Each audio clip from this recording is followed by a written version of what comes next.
it's been a while since we've done one of these episodes. So welcome to the very second episode of Things That Lurk in Your Home.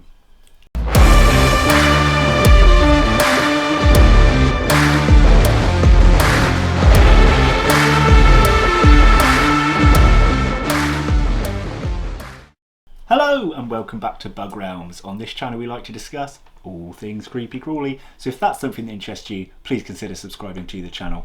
So why has it taken so long before we produced episode 2? We only have one out and it was like over a year ago. Well, I have a sporadic brain and I constantly start new projects here and there, but I've managed to slow myself down to the point where I feel that I can really get this content out now.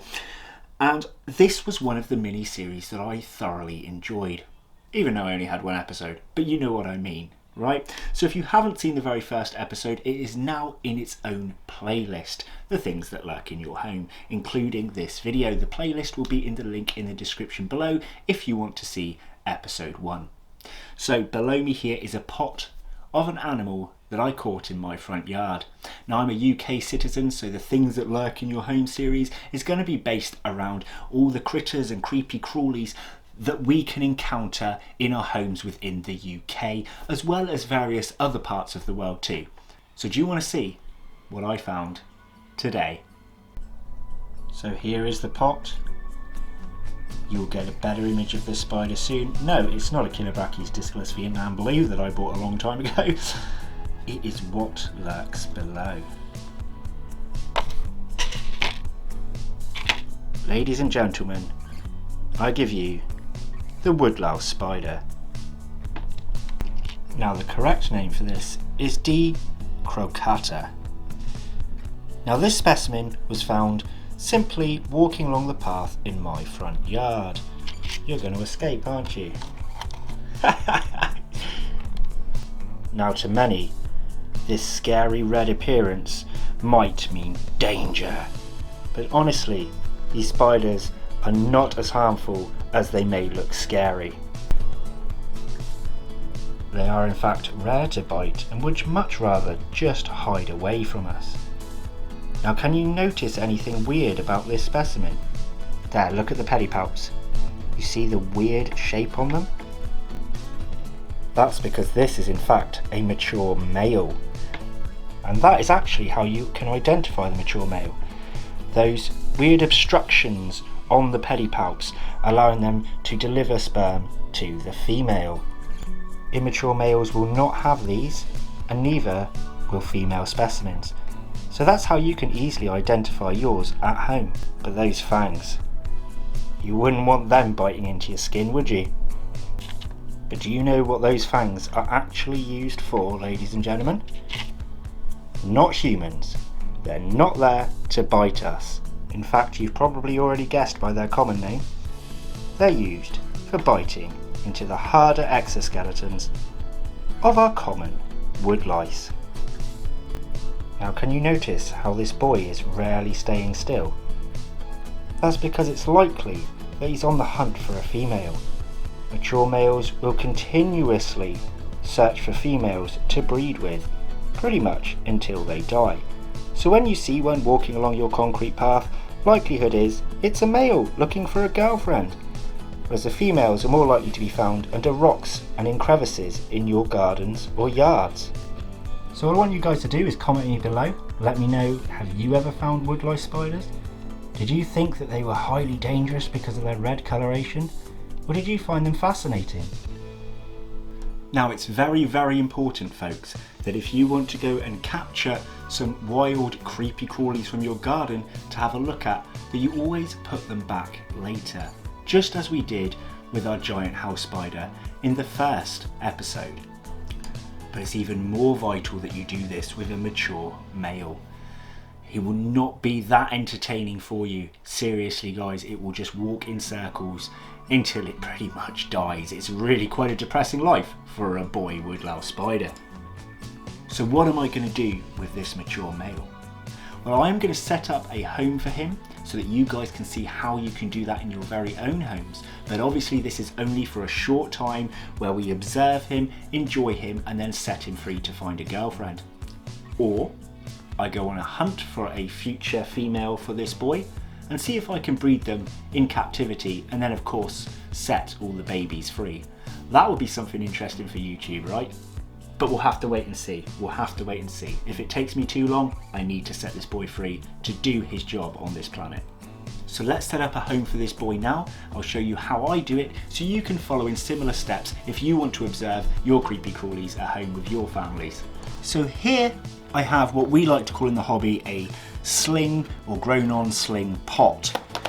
Basically, it's a vented tub, you see the ventilation here, with a flip lid that we can use to feed our spiderlings. Now you may not have this at home, you don't need it, you just need to get yourself any old tub as long as it has ventilation. Now, key points when keeping pretty much any creepy crawly is first of all to have something for them to hide in. So we're going to place this bit of bark in here. So you can see I sort of buried one end to keep it solid and in place, and it allows a hiding spot for your animal.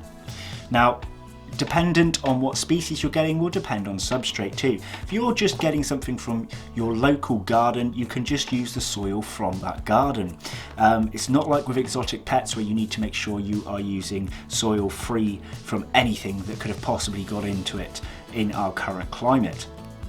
Now, usually I put in a water dish if it were for a tarantula, for example, but as this is just a UK kept spider, it may well drown in the dish, so I'm just going to wet it down so it can drink from the soil.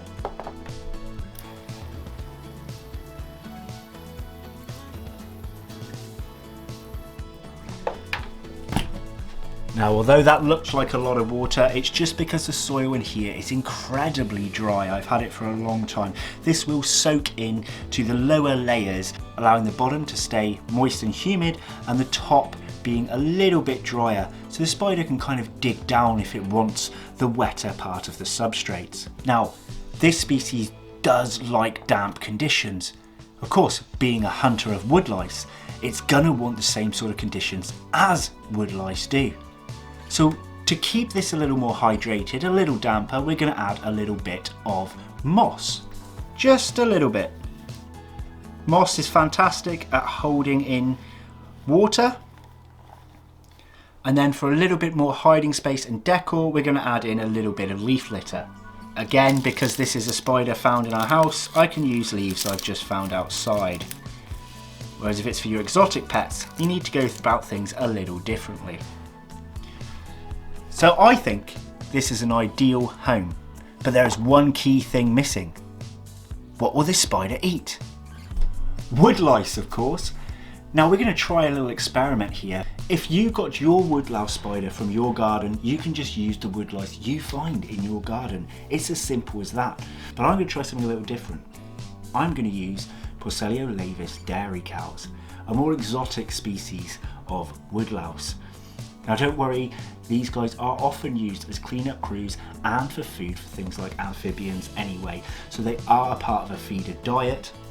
It's not just my pets, and I've got hundreds of them, and it's important for me to keep that colony down a bit, which is why I've been selling them lately.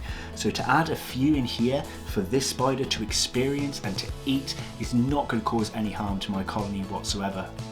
So I'm going to pop some in now.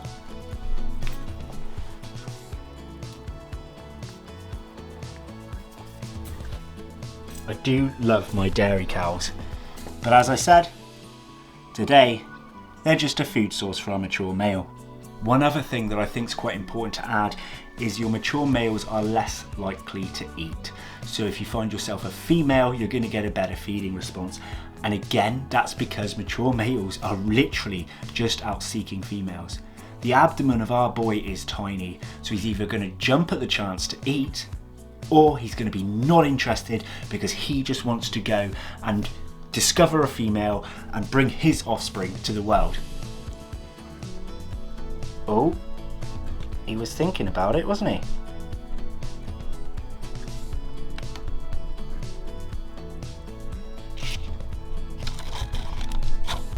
Okay, I think it's about time we get him in. He does keep stalking that woodlouse though. Just never wants to pin it down. Interesting. So I'm going to do a simple tip method with this. Wait for him to not be so high up. Get the pot. Spider's in. Simple as that. Now don't worry about giving it a little bit of a shake when you're popping a spider in, as long as you're not doing it from a really high height. That's something else important, because abdomens of spiders are really fragile. But that was not a high height at all, and he landed on soft substrate. So you can see now he's probably searching the area, thinking, is there a girl here?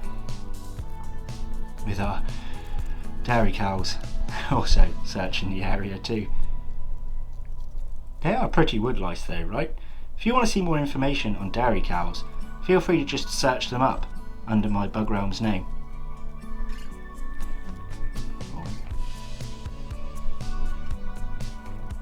Is he going to strike? Oh, I think he was having a little drink there. Are you drinking? So I've flipped to macro just to check, and he's drinking from the water droplets. Still sensing what's walking around him in the area.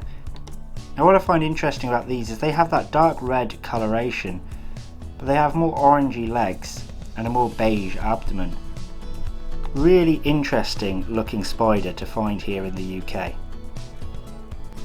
Okay, I think it's time to leave him to settle in now, and we can wrap up this video.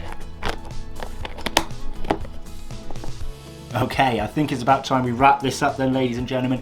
Let me know what you thought of today's video, let me know what you thought of this spider, and please share your stories about them with me. Did you learn something from today? Have I helped perhaps with a little bit of fear? Now, although I haven't shown it in this video, I did actually handle this spider when I first found it. It ran, I didn't want to lose it, I put my hand there, the spider ran up. Now I don't encourage you to go picking up and holding all the creepy crawlies that you can find around, because there are possibilities of times if an animal feels threatened, it will defend itself and it will bite. But I'm quite used to dealing with a vast array of creepy crawlies here in the realm, so it was no worries to me. And at no point did this spider show any defensive behaviours whatsoever. It was more interested in running down my arm to try again, as I keep saying, to look for a girlie. So what will episode 3 hold? I don't know.